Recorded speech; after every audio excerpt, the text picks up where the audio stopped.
প্রধান উপদেষ্টা অধ্যাপক ডক্টর মোহাম্মদ ইউনূসের কাছে দ্বিতীয় ইন্টারিম প্রতিবেদন জমা দিয়েছে গুম সংক্রান্ত তদন্ত কমিশন।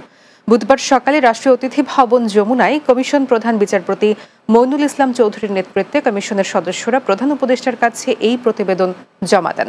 এ সময় গুমের সঙ্গে জড়িতদের বিচারের মুখোমুখি করা হবে বলে জানান প্রধান উপদেষ্টা অধ্যাপক ডক্টর মোহাম্মদ ইউনূস।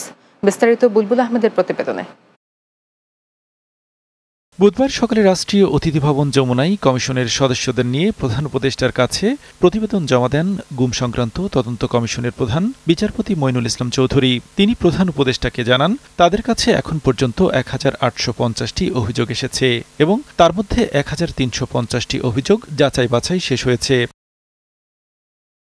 পরে দুপুরে রাজধানীর ফরেন সার্ভিস একাডেমি মিলনায়তনে প্রতিবেদনের বিস্তারিত জানাতে সংবাদ সম্মেলনের আয়োজন করে প্রধান উপদেষ্টার প্রেস উইং। যেটা ফাইন্ডিংস সেটা ব্রিফলি তাকে বলেন।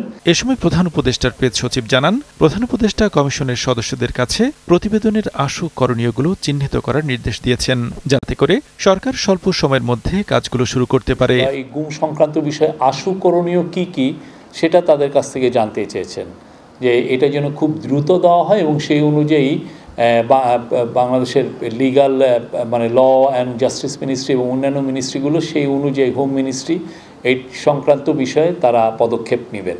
যারা গুম হয়েছেন তাদের ব্যাপারে আশু করণীয় কি প্রধান উপদেষ্টা তা জানতে চেয়েছেন উল্লেখ করে প্রেস সচিব বলেন, মাসের পর মাস আটকে থাকার যে নির্মমতা, নিষ্ঠুরতার চিত্র তা মানুষের কাছে তুলে ধরতে হবে। অবশ্যই যারা এই গুমের সাথে জড়িত তাদের বিচার বাংলাদেশের মাটিতে হবে।